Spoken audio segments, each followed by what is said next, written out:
سنیے ذرا، ایک عجیب حدیث مبارکہ ہے، انس رضی اللہ عنہ اس کے راوی ہے، فرماتے ہیں کہ نبی علیہ الصلوۃ والسلام نے ارشاد فرمایا، الا اخبرکم ان اقوام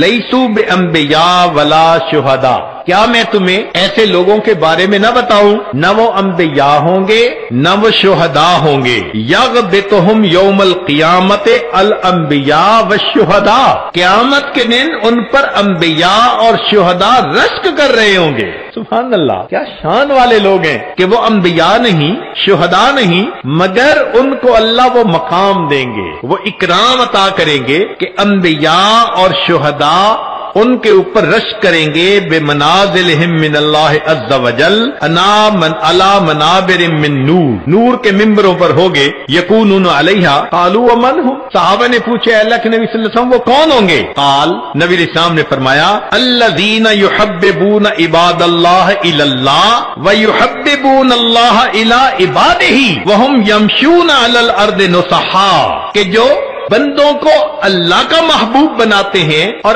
اللہ کو بندوں کا محبوب بناتے ہیں، اور وہ دنیا میں لوگوں کو نصیحت کی بات کرنے والے۔ صحابہ رضی اللہ عنہ نے پوچھا، اے اللہ کے حبیب صلی اللہ علیہ وسلم، بندوں کو اللہ کا محبوب بناتے ہیں، یہ بات سمجھ میں نہیں آتی، یہ تو سمجھ میں آتی ہے کہ اللہ کو بندوں کا محبوب بناتے ہیں، بندوں کو اللہ کا محبوب کیسے بناتے ہیں؟ نبی علیہ السلام نے فرمایا کہ وہ لوگوں کو نصیحت کرتے ہیں، گناہوں سے روکتے ہیں، یأمرونہم بحب اللہ وینہونہم یعنی اما کرہ اللہ فاذا اطاعوہم احبہم اللہ۔ تو جب بندے گناہ چھوڑ دیتے ہیں اور اللہ کی فرما برداری کرتے ہیں، وہ اللہ کے محبوب بن جایا کرتے۔ اب سوچئے کہ نبی علیہ الصلوۃ والسلام نے جن لوگوں کے بارے میں یہ بتلایا، وہ آج امت میں ہمیں اپنی آنکھوں سے نظر آ سکتے ہیں۔ اس اکابر علماء دیوبند کے گروپ میں، جماعت میں آپ کو ایک کمزور سی شخصیت ملے گی، ذرا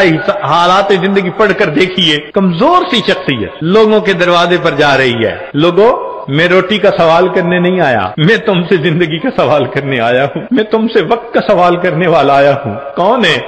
میرا نام الیاس ہے، میرے دل میں اللہ نے وہی محبت ڈالی ہے، وہی غم ڈالا ہے۔ میں سلام کرتا ہوں اس جماعت کی عظمت کہ جنہوں نے نبی علیہ السلام کے غم کو اپنا غم بنایا۔ آج دنیا کے سینکڑوں ممالک کے اندر جو اللہ کے بندوں کو اللہ سے ملاتے پھر رہے، یہ نبی علیہ الصلوۃ والسلام کے محبوب بندے زندگیاں لگا دیتے ہیں، سال لگا دیتے ہیں، اپنی مال، اپنی جان، اپنا سب کچھ، کس کے لیے؟ کہ اللہ سے اللہ کے بندے جڑ جائیں۔ کافر ہوتے ہیں ان کو مسلمان بنا لیتے ہیں، جو غفلت میں مسلمان پڑے ہوتے ہیں ان کو جگا دیتے ہیں، ان کو اللہ سے واصل کر دیتے ہیں۔ یہ ہے نعمت بھی اللہ نے